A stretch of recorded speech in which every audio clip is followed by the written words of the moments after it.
What today we have coming up at Shark 10 on Sunday. Ka Ying Rising looking to equal history as he aims to make it 17 in a row to level the great Silent Witness, and a clash of two of the best horses in Hong Kong, Romantic Warrior and Voyage Bubble. We've got the boys in the studio, Paul Ellie and Tom Wood, and Tom, it does not get any better than this. No, it doesn't, Mark. Hello to you and to everyone, of course. Ka Ying Rising, he's had a big last sort of 7 days. The time form Horse of the Year there. He was joint second on the Longines rankings earlier in the week, the world's best sprinter, and the highest prize money earner in the world, Romantic Warrior, is up against Voyage Bubble. So some terrific clashes we've got coming up. It is indeed. Paul will have jackpot news, but the Triple Crown winner from last season has to take on a horse aiming to win the Triple Crown in Romantic Warrior this season. Oh, it's going to be a fantastic race, isn't it? And a good clash between the Titans. And look, it's just some really good racing. It's good to see these good horses, and the good horses bring the crowds to the races as well. They do. It might be a bit chilly at Shark 10 on Sunday, but the action on the track will be hot, and this is all the information you need as far as Shark 10 and the 11 races go. We get underway at 12:30 to 2. Group 1's race number 6, the Centenary Sprint Cup, is at 3 o'clock local, and 1 hour and 5 minutes later is race number 8, the Stewards Cup. The Voyage Bubble looking to make it 3 wins in a row. Centenary Sprint Cup, Ka Ying Rising drew barrier number 4. Helios Express, a full-time course and distance winner, but has to chase home Ka Ying Rising more often than not. Impressive trial from Fast Network, Raging Blizzard's very honest. Tomodachi Kokoro comes back in trip. Beauty Waves from the 1,000 to the 1,200. And Lucky With You for Luke Ferraris and Frankie Law rounds out the field. Paul, the speed map has Ka Ying Rising where? In front. I think he led all the way last time. There's no real other leader in the race except for Beauty Waves, and he's drawn inside him. I just think he'll take bad luck out of the equation like he did last time. If Beauty Waves really wants to lead, he can pass him, but I think he'll probably lead. Fast Network can give that lovely run. Tomodachi Kokoro is definitely not going to be taking Ka Ying Rising on. Stablemate there. Then Lucky With You, Raging Blizzard and Helios Express. They're the back runners, but small field, everyone will get their chance. We've heard plenty from Zach Purton, from David Hayes about Ka Ying Rising. We're going to do a special feature now called Chasing the Champion, and what it's like to try and run him down during a race.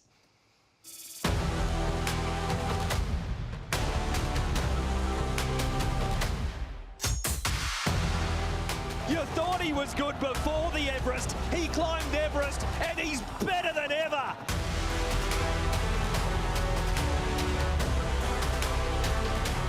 The world's best sprinter, he is just unbeatable. It's pretty soul destroying when you're behind him. You know, you're in Group 1 races and with high caliber horses, and as good as you might be travelling, when you corner in and Purton pulls the trigger, it's pretty soul destroying when he puts 5 on you and you thought you were going pretty good in the race. So he's an amazing horse, and it's great to see. He's able to sort of gather himself at that high speed and relax and breathe and kick off that, whereas most horses that run those sort of sectionals, by the end of the 1,200 metres, they're feeling the pinch. But Ka Ying Rising to date seemingly doesn't have a ceiling, so try as we will, we'll continue to try and run him down. We got close once, but no, he's an exceptional racehorse, and although I'm sick to death of trying to catch him, as a racing enthusiast, it's a pleasure to see horses of his calibre.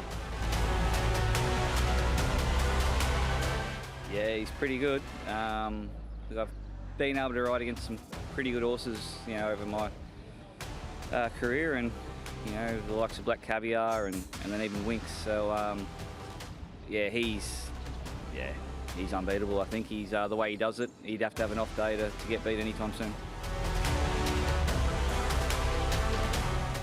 Everyone knows he's a super horse. He's so much early speed, and before top the straight, you can see when he just turn a foot, it's just different horse. He was like a 2-lane clear, and then after that he just keep going. So with our good horse, our horse is already very good. It is like a 200, 300 to catch him up, that 2 length, and then the horse just stay on and already in the winning post. So, yeah, just a different class horse. Oh, it's just to have him in the race. It's like watching Usain Bolt.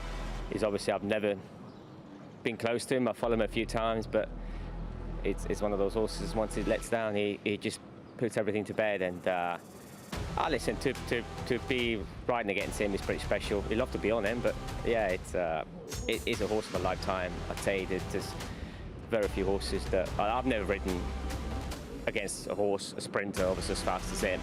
You said you were relatively close to him recently in a trial as well. That's the closest you came to him. Yeah, I think the closest I got to him was on Moscow last week in a Barra trial. I was behind him most of the way until he let down, and I finished about 10 lengths behind him. Probably that's as close as I got to him. Some fine words there, Paul, from plenty of well-respected jockeys who respect a champion in Ka Ying Rising. Oh, definitely. They've seen plenty of his back quarters there, haven't they, with Ka Ying Rising. He's one of those horses that he can get him set up for trouble. He's got good gate speed. If he draws wide, it doesn't seem to matter. He can just go forward, and he can just relax in the race. If he does get beaten, it's him under par. I don't think anything can step up and beat him. No, and so you could say his win last time out certainly was probably his best win of his career so far. And that winning run, of course, for him started on the 12th of February 2024 when he kick-started that 17 in a row. And here is the Hong Kong Sprint last time, Tom, 14th of December, cruising up to the home turn. The locals and the internationals, a few of them came to try and went home with their tails between their legs. They certainly did. I still think out of this race, though, for certainly placings anyway, I think Fast Network certainly got another opportunity here to run a strong placing. I think he's going better than Helios Express at the moment, Paul, Fast Network, to be perfectly honest. I think he's the Quinella horse. I agree totally with you there, Tom. I think Raging Blizzard's not totally out of it either. He ran on well here in this race, and it was a career best performance for him. I'll put him in on a very minor line, but for me, I think Fast Network is the forecast horse. What have you made of the trial of Helios Express here, Paul? Because his trials have been average. He was slightly better on race day last time, but he wasn't the horse that's been chasing Ka Ying Rising. No, he hasn't. He has been a little bit below par. And saying that, I mean, it was only a trial. He was sort of out the back, wasn't he, and finished off. So, look, he's still got to go win because he's still a quality horse, but, you can't see him beating Ka Ying Rising. No, there was a fair bit of conjecture about him heading towards, obviously, the Jockey Club Sprint because there was a below-par run before that. He sort of quietened a few of those murmurs down, but I think even maybe Raging Blizzard's going better than he is at the moment. Stablemen, of course, both out of the John Sy stable. But let's get back to Ka Ying Rising now, Tom, and there is a remarkably wonderful graphic. 17 wins, of course, for him from those 19 starts. Of course, he got beaten in his first two starts, did Ka Ying Rising. You've got an international rating there of 128 and well over 122 million Hong Kong dollars in prize money there. You wouldn't even mind 10% of that. That'd be all right, wouldn't it? And he should be adding to that on the weekend. Chung Fa now, Paul, and this trial from Fast Network was impressive, and he's a horse that hasn't been in Group 1 company for too long, but he has plenty of ability, this horse. He does. He definitely does. And he keeps going onwards and upwards. And he keeps improving. It's just unfortunate for him. He's sort of run into a freak. But, look, I see him as the Quinella horse. Yeah, absolutely. He's going well at the moment. And James McDonald rides from Barry, number 2. Trial looked too good. Holds an entry for the Elquas Sprint. And sometimes that sprint race over in Dubai, not drawn the strongest of fields, certainly in recent years anyway. So, look, there's an opportunity for him there, should he run well here to, I think, certainly perform well over there. Absolutely, and he has raced well over the sprint distances of 1,000 and 1,200 metres. Raging Blizzard, it's hard not to like this horse, so hard to not like this horse, Tom, because he is such an honest galloper. He never goes a bad race. Yeah, he went a terrific race, obviously over 1,000 metres at the November meeting, the National Day Cup there. That was in behind Fast Network, and you could argue that he's just about in career best form. It was certainly a peak performance from him last time out. I don't think there's much between him and his stablemate, Paul. I think John Size would probably agree with that, but I think he's just going that little bit better than Helios at the moment. Yeah, look, as you say, there's not much between them, and it was a career best, so if he repeats that, then he can run into the placings for sure. Selection time. Are you going for a miracle? No. No, going for the obvious one here. 1 to beat 3, I think that's the forecast. Ka Ying Rising, Fast Network, and as we say, the 2, John Sizes. I did go Helios Express, front of Raging Blizzard, could easily be the other way around. 1, 3, 2, 4. Yes, he's on top is Ka Ying Rising. I don't want to put the wind up anyone, but it was when Golden 60 was shooting for 17 in a row. It was this meeting that, of course, he got beaten in the Stewards Cup by Waikuku. So this meeting does have some form in terms of horses shooting for 17 in a row being denied that, but he's the clear pick. Over Fast Network, Raging Blizzard and Helios Express. 1, 3, 4, 2. That is the first of the Group 1's unanimous selection, of course, for the great Ka Ying Rising. Off to a break here on Racing to Win. It's time to continue our series now as a look at the contenders towards the Classic Mile. Today, it's Little Paradise.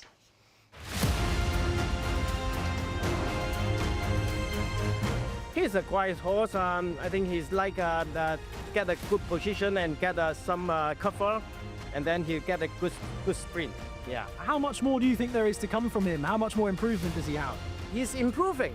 After one race, improves a little bit. After one race, improves a little bit. So I don't know what is the limit of this horse. And I think 1600 is suitable for him. Yeah, glad that I picked the other horse so I can ride him, of course. But yeah, thanks to Jimmy and owner for the supports to let me ride him, and he is a decent horse, you know.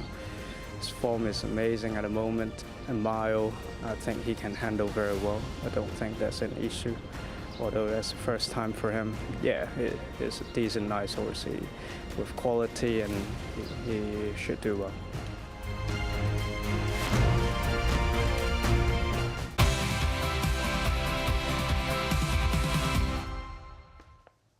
Welcome back to Racing to Win, previewing the huge day coming up at Sha Tin on Sunday. Before we get back to the second of the Group 1 races with Romantic Warrior and Voyage Bubble, Paul, your last run reminder is a 10-4 Big Buddy. It is. Coming up later in the card is Happy Index. Just a 1 start in Hong Kong. Did run a really good third here. Hit their ears with a red cap. He had plenty of experience before he got here. Won a couple of races in Australia before he got here in New South Wales. You can see him settling into a nice enough position here. They didn't go quick. He was sort of shuffled back a little bit on the turn.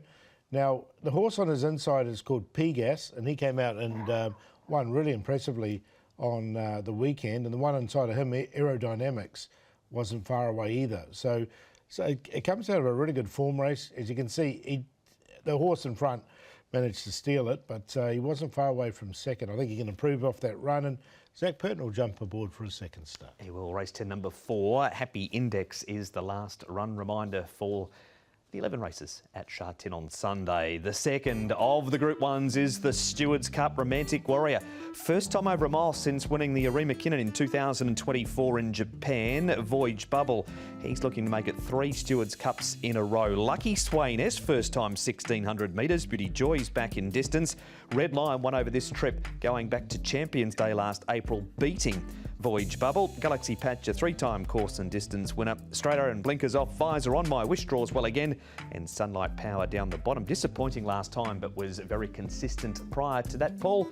And it's Red Lion the leader. Barrier 1, I think he'll just try and lead all the way, Red Lion, and stack them up. My Wish has got an inside draw. He can get behind him. Now, Romantic Warrior, okay, there is obviously, as you can see on that map, the option for him to go on the rail, but I don't think he'd want to go to the rail, James McDonald. I think he'd rather sort of stick behind and just follow Voyage Bubble everywhere he goes and into the race. Straight Aaron probably hasn't got the speed to make it up into that gap. That's why there was a gap there. Lucky Swainess is a possibility of diving down there because he's up to 1600 metres and the other 3 go back. Well, he wouldn't be running Romantic Warrior if his regular pilot wasn't here to ride him. It's James McDonald. James McDonald, you're returning to Hong Kong once again for the Stewards Cup this year. The past 2 years, you've been over to ride Voyage Bubble. This year, you'll be looking to take him down aboard Romantic Warrior. Wow, you must be looking forward to coming over once again. Oh, of course, yeah. No, we're always it's always a buzz to get it back on the plane and head over for that horse. So, yeah, looking forward to the big clash. Obviously, it's not just probably the 2 of them. It's a pretty competitive race with Galaxy Patch and my wish. They're all very, very good horses, and Red Lion, he's very good horse as well. So it's going to be no pushover, but look, can't have a better partner in Romantic to go to war with. Yeah, and you've got a new addition there as well to your lounge wall there with Romantic Warrior on the background. Yeah. 20. Look at that. That's just fantastic. Yeah. 20 wins from 27 starts, 11 Group 1s. It's nice hopping on the plane knowing you're going to team up with the 8-year-old who's going to give you everything once again. Yeah, for sure. Obviously, it's back and trip a little bit that he's accustomed to, but in saying that, he's got so much pace. It's not funny. He won a Japanese mile not long ago, and it's right in his wheelhouse. Obviously, it's a very competitive race, but he's such a star racehorse, and he'll give his best each and every time. Danny's very happy with him. Same with Huey, who's trialled him, and he's been ticking over lovely. So I'm actually thrilled to be back on him. Yeah, and you mentioned the step back to a mile. I suppose if people were going to try and pick holes in him, that's probably where they start. It's the first time back to a mile since that Yasuda-Kinen. But I imagine, as you said, the way that the races have shaped for him the last two starts, sit and sprint nature of them over the 2000, I can imagine you're oozing confidence stepping back to that 1600. Yeah, for sure. He's a fast horse, mate. If he was set for a 6 furlong race, he'd probably run extremely well, or be hard to beat anyway. So he's just a very, very good horse, very, very fast horse. It doesn't matter what distances, it doesn't matter what surfaces. Romantic's champion, and he'll get the job done. Set for a 6 furlong race, he'd go very well. Maybe April versus Ka Ying Rising. Imagine that. Have you got him on top, Tom? Yeah, I think coming back to the mile is going to be no issue for him. He looked sharp in his recent trial the other day. As you mentioned, Yasuda-Kinen was the last time he tried a mile, and he was a winner over that. He's an 11-time Group 1 winner, Paul, and should he win this, he goes very close to $250 million in prize money. Not bad, is it? Yeah, I've got him to beat Voyage Bubble. I think the one will beat the two. Here's James McDonald's stats too, Paul. They read pretty well for the season. 13 wins, wasn't here long, and not far off mid-table. Yeah, really good strike rate, hasn't he? And look, he's come back, and they're getting him on all these good horses. I think Gold Patch has a really good chance in the first. He's won 3 trials in a row. Super Dragon, obviously Fast Network's up against Ka Ying Rising, and he knows Dazzling Fit. He's won off that horse before as well. He certainly has. Probably Sunny Q, probably the odd one out there with the way his form is at the moment, but the rest, he's got a strong book. He does. Here is his win, Tom, last time in the Hong Kong Cup. This was 2,000 metres. It's a race that he owns. Straight Aaron runs 7th. He had a trial up at Chung Fa between runs, but look how well he's travelling here, and they're all chased up after him. Yeah, and he just got into the good spot in the run there, and then peeled up around them at the 600 metres, and then put the race well and truly beyond doubt. We know he's got such a good turn of foot, and I think that's probably going to be the winning of the race, Paul, the turn of foot that he has over Voyage Bubble. I think what he'll do is he'll follow Voyage Bubble into the race, because Voyage Bubble will be in front of him, I've got no doubt, drawing 6 and 7, and he'll just peel off and win. And if they do walk and they try and turn it into a sort of a 600 metres sprint, he can still win. He can, and here is his trial, Paul, under a promising young track work rider here called Hugh Bowman. He was impressive. What do you make of Sunlight Power? Surely he can't find bad luck in a small field like this. No, I thought he was a little bit disappointed last time, but he was pushed out in this trial. We came alongside him. So, yeah, jury's still out for me on him. I'm going to say he's got some sort of a chance here, because he was down on the worst part of the track last time out. For whatever reason, Sumion didn't pull him out wider when that wasn't the place to be on the inside there, and he just floundered. So there was an excuse there, I feel. All right, that is Romantic Warrior, of course. He is not the only star in the race. The Triple Crown winner is back for the first leg. Tom's had a busy day. He spoke to Zach re Voyage Bubble. Zach, Voyage Bubble, another outstanding performance from him last time out. I know, Ricky, you thought he might have been beaten at the 100. What was going through your mind at that point? I think everyone thought he was beaten at the 100. Soul Rush had a tough run, didn't he? He was wide, he worked, and he just peaked on his run, and it allowed our horse to build a little bit of confidence within himself, and then he finished it off strongly. It was a good win. He always seems one of those horses that puts himself into the race. You can sort of plant him anywhere, and he sort of relaxes. He's quite an easy horse to ride in that respect. Yeah, he is. He, like as you say, he relaxes very well mid-race. So he's a horse that you can put anywhere, and he'll adapt to it. He's a beauty. Happy with his trial the other week on the dirt? He never trials flash on the dirt. It's just a matter of rolling him around there, but he seemed to do that in good enough fashion. Obviously, your big opposition here being Romantic Warrior, coming back to the 1,600 metres for him. In terms of riding a horse like him that has to come back in trip, is it maybe advantage Voyage Bubble that he's been at the mile, whereas Romantic Warrior has to come back and do that? Generally, yes, I would agree with that, but Romantic Warrior's got so much natural speed that he would just put himself anywhere. If he was to bring him back to a 1,200 metre race, he'd still lay up and be competitive and maybe even win it. He's an amazing horse. He's clearly a better horse than us, so we need to find a way to beat him. How would you sort of see the race working out? Because the pace might be sort of lacking a little, maybe? Could be the case. We'll work that out when it comes. There he is, Zach Person. Tom, here's the the tail of the tape, so to speak. Yes, Romantic Warrior, Voyage Bubble. Obviously, Warrior's 8, Bubble is 7. And there you can see the head-to-head stats between them. But a couple of the greats there, Paul. Yeah, it's going to be a good race. But I think Romantic Warrior's probably got the win on Voyage Bubble, especially over this mile trip. But look, it's going to be, it'll be a good race. Romantic Warrior will know he's been to the races, put it that way. Absolutely. My wish, Paul, is his Happy Valley trial since his last run. Is he just a level below at this stage still as far as Group 1 racing goes? Yeah, look, I think the last 2 races have sort of shown that, haven't they? I don't think Luke Forrest did too much wrong, to be honest. He had the horse in the perfect position off the rail last start, and look, he finished 6th. I've got him in, but yeah, a jury's out for me on him. Yeah, took him to Happy Valley because the first time he's been away from Sharpton for about 2 years, so Mark Newman had to take him over there and give him a little freshen up and saw what that was about. I think he's just probably at this stage behind the top 2. He's that little bit below, and he was probably slightly below where he was last run as well. And yes, Paul said he had every chance in those couple of races. Your selections, Paul? 1 to beat 2 there. On top here, Romantic Warrior to beat Voyage Bubble. I'm going to put Red Lion in front, in for 3rd, because he's going to be in front, and he's got barrier number 1, and then My Wish. 1, 2, 5, 8. 1 on top as well, and that is Romantic Warrior to beat Voyage Bubble. In for 3rd is 8 My Wish. I think Sunlight Power could bounce back, but in front of him as well as Galaxy Patch. So 1, 2, 8 and 6.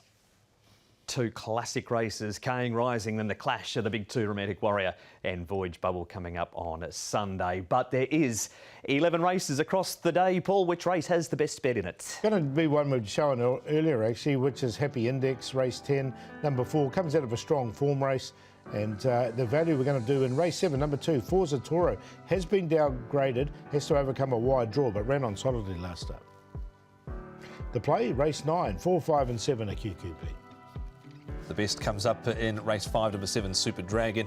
If there's trouble to be found, this horse invariably finds it. And here he is, just before we rolled the visionary, he was in trouble again. Gets more trouble there, but still has been picking himself up and running through the line. Chased home Salon S in this run last time out. With any ounce of luck, he's ready to win a race, is the Mark Newnham trained galloper. The value is Jubilant Winner. He was used up early last time from a wider draw. He's got a low draw this time round, and the play Beauty Alliance Dazzling Fit Do You Just on debut. It is Positive Smile sticking with him. He's got a bad barrier again. Drew well last time and showed what he can do. Beat Flowwater Flow. He's won since. And Parado from the good draw.